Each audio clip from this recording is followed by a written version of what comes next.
Hey everybody, Alex Kozora, SteelersDepot.com, back for another video. I want to do just a quick analysis and preview and explain why I am so excited for second-year wide receiver Diontae Johnson to break out. Maybe not have obviously an AB type year in terms of production and even in the context of this offense, because I think the love will be spread around to all the receivers, all the weapons on this offense. But why just on tape alone, and when you watch him play, I think in 2020, you'll see a real clear improvement with Diontae Johnson his sophomore season, and three reasons why I think he'll have that type of impact and that type of jump in year two. I want to start with his experience. And this one is obvious a second year jump for all these sophomore guys. Yes, he's hurt a little bit by the lack of an offseason, lack of a preseason, but this guy played enough last year that I don't think that's going to hurt him as much as, say, a Justin Lane or Isaiah Buggs or UG3 that really didn't get to play a whole lot last season and needed these kind of reps to be able to show that they're taking strides in year number two. Now, with Johnson last year, I'm sure most of us know the story. Dante Moncrief gets signed, breaks his finger in camp, implodes throughout the first 2 weeks of the season, gets benched, and eventually released by the team. And that kind of forced Diontae Johnson into this role much earlier and much more prominently than the team ever expected or anticipated. So that was kind of really getting thrown into the fire. And the dude still played well despite all that, despite being a rookie, despite all the challenges we'll talk about in this video. And he really improved and steadily, I think, improved throughout the year. And obviously, he'll be able to draw on that experience, learn from mistakes, make mistakes his rookie year, mistakes he won't make in year number two. So the fact that he's now the clear cut starter, he knows that. He's a second year guy. He's gotten his weight up, which is really important. He was about a buck 80 coming out of Toledo. He says he was as heavy as 191. I think he's in the 185, 186 range right now. So just the approach and the mentality that he knows he's a starter. He knows what to expect. This isn't brand new to him, the NFL. And so that's going to be really important for him. Just have that obvious level of experience and comfort, which makes you play faster, think faster, play with more confidence, and ultimately be more productive.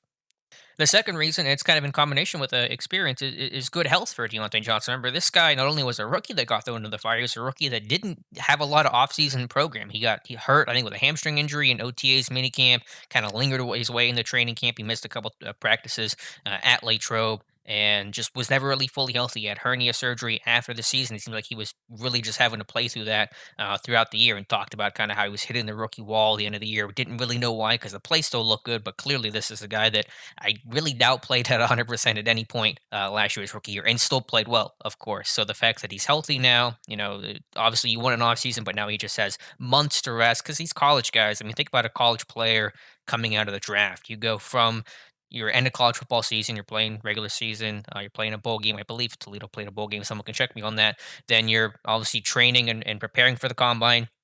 Go to the combine, which is a crazy experience, exhausting experience. Then you go from combine to private workouts to pro day to pre-draft visits. You're all over the country.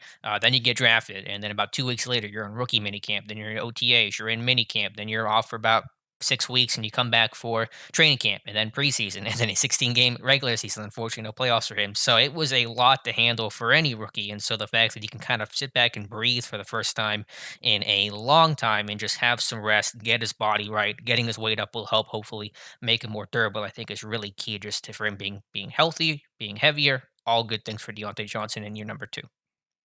And finally, most obviously, is the quarterback play. I charted the number of passes that Diontae Johnson caught from Ben Roethlisberger in training camp, in preseason, and regular season combined. All three events, he caught seven of them from Ben. Now, I'm sure they caught, during the season before Ben got hurt and warm ups and stuff, but you get the idea. He caught the ball very little from Deontay Johnson. So I know Johnson said the other day that Ben's arm feels totally different from last year. And that maybe he's playing that up a little. Maybe I'm sure there's a kernel of truth to that, but I'm sitting there going, how do you know what Ben's arm is like? You didn't catch the ball from him. You didn't catch passes from your rookie year. So obviously, it's a world of difference to go from Duck Hodges and Mason Rudolph and all the struggles, and they're trying to learn the NFL right along with Deontay Johnson to a Hall of Fame quarterback in Big Ben. That's one reason.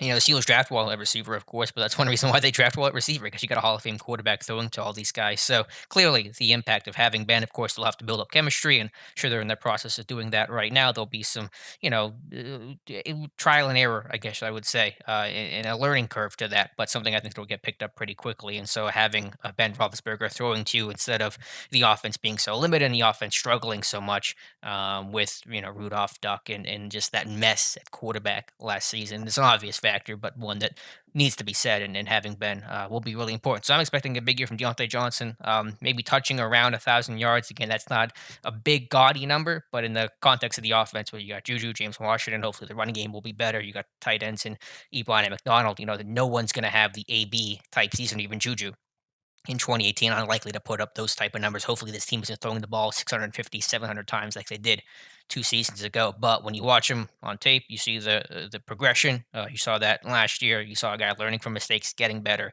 and I think he'll take a big stride, big couple strides forward in year number two. So let me know your thoughts on Deontay Johnson in year number two. Leave a like. Go ahead and drop a comment in the comment section. Thank you guys so much for watching, and we'll talk to you soon.